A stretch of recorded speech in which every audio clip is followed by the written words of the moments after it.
श्री मुकुंद गोपाल सेवा संस्थान वाराणसी के तत्वावधान में श्रीमद वल्लभाचार्य जी के 548वें प्राकट्य महोत्सव के अंतर्गत चतुर्थ दिवस पर श्री मुकुंद गोपाल सेवा संस्थान द्वारा वृद्धाश्रम बरईपुर सारनाथ में रहने वाले वृद्धजनों को सहायतार्थ प्रियेंदु बावा के नेतृत्व में व वैष्णव जनों द्वारा आवश्यक खाद्य सामग्री और अन्य जरूरी सामानों के साथ ही एक बड़ा कूलर भी दिया गया। षष्ठपीठ श्री गोपाल मंदिर के युवराज प्रियेंदु बावा ने अपने आशीर्वचन में कहा कि श्री वल्लभाचार्य जी ने सभी जीवों को अपने जीवन में प्रभु भक्ति के साथ साथ जीवन में उत्थान व आशीर्वादी भी होना चाहिए, प्रभु के प्रति दृढ़ता रखनी चाहिए। वृद्धाश्रम में रहने वाले सभी स्त्री व पुरुषों से मुलाकात करके उनकी भावनाओं को समझते हुए उन्हें आश्वस्त किया कि आगे भी किसी प्रकार की कोई दिक्कत परेशानी हो तो संस्थान आपके साथ रहेगा। आशीर्वचन के पूर्व वृद्धाश्रम के प्रबंधक धीरेन्द्र कुमार राय, ओम प्रकाश सिंह, चिकित्सक डॉक्टर एस.के. पांडे ने पूज्य बाबा साहब का माल्यार्पण कर स्वागत किया। संस्थान की महिला सदस्य छायाबेन ने मंगलाचरण का पाठ किया। वृद्धाश्रम की महिलाओं द्वारा भी सुंदर भजन की प्रस्तुति की गई। प्रचार करते हैं, बड़े प्रेम से करते हैं, उनका भी सम्मान और आशीर्वाद।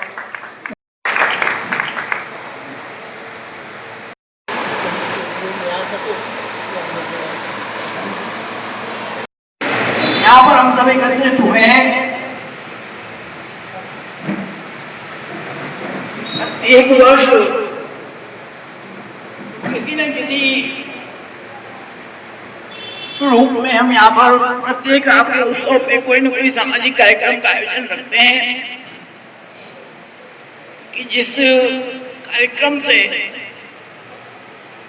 आपके उत्सव के माध्यम से प्रत्येक समाज को, प्रत्येक जन जन तक आपका आशीर्वाद पहुंचे और आपकी तरफ से जो सहयोग हो सके वो हम सहयोग कर सकें। उसी कड़ी में इस बार यहाँ पर सारनाथ में वृद्धाश्रम, माता पिता धाम वृद्धाश्रम का यहाँ पर कार्यक्रम रखा गया।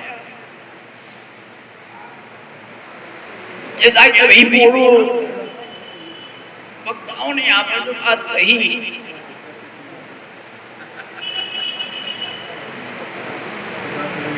कि यह वृद्धाश्रम की स्थिति क्यों होती है,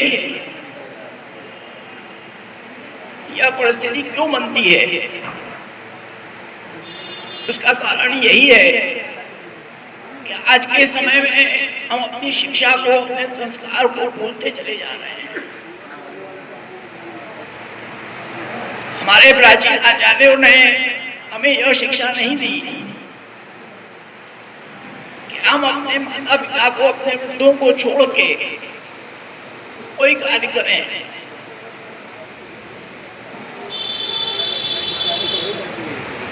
हमारे सभी आचार्यों ने यही शिक्षा दी है कि अपने माता पिता को साथ लेके उनके आदर सम्मान को लेते हुए तब कोई भी कार्य करो, क्योंकि हमारे शास्त्रों में इस चीज का उल्लेख किया गया है कि जो हमारी माता होती है वो सर्वप्रथम हमारी गुरु होती है। प्रत्येक माता जब 9 महीने अपने पुत्र को अपने कोख में रखती है तो उसी समय जो उसके संस्कार होते हैं वही संस्कार उसके आगे काम आते हैं। तो सबसे पहली गुरु माता होती है, उसके बाद पिता होता है, पिता का नंबर भी माता के बाद आता है।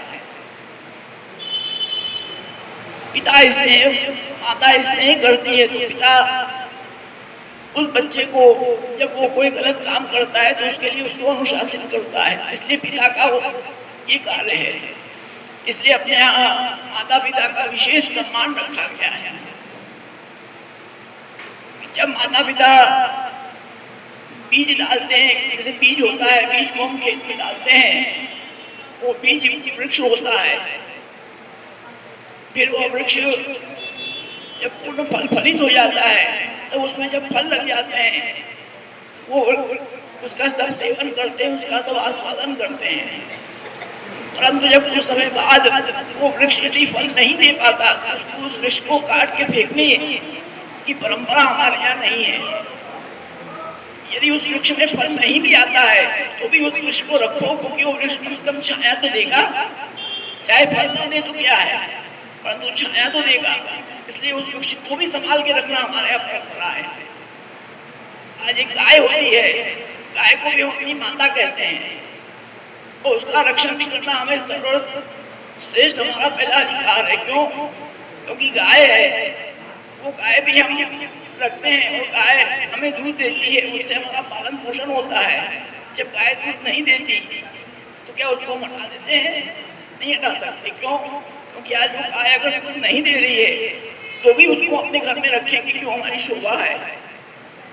और उसके गोबर से कितने कार्य हो जाते हैं, उसको कोई समझता नहीं है। तो कहने का तात्पर्य, यदि कोई चीज फल देने लायक नहीं होती तो क्या उसको हटा देना उचित है? वो उचित नहीं है। ये हमारी परंपरा सनातन परंपरा नहीं है। भले आगे परंपरा हो, ये विदेशी परंपरा है। अलग रहना, अलग जाके रहना, अपने माता पिता को अलग रखना, ये परंपरा हमारी सनातन परंपरा नहीं है। इस बात को ध्यान रखो। परंतु आज का ऐसा दुर्भाग्य है, उस चीज को आज के बच्चे समझते नहीं है। माता पिता होते हैं वो हमारे क्षत्र रूप होते हैं, चाहे वो कुछ भी ना कर पाए, परंतु एक क्षत्र होता है उनके ऊपर। माता पिता रहते हैं तो एक क्षत्र का काम करते हैं उस पुत्र के ऊपर। वो कोई भी चीज से कभी घबराता है, कोई भी चीज से उसको परेशानी होती है तो माता पिता उसको हमेशा समझाते हैं।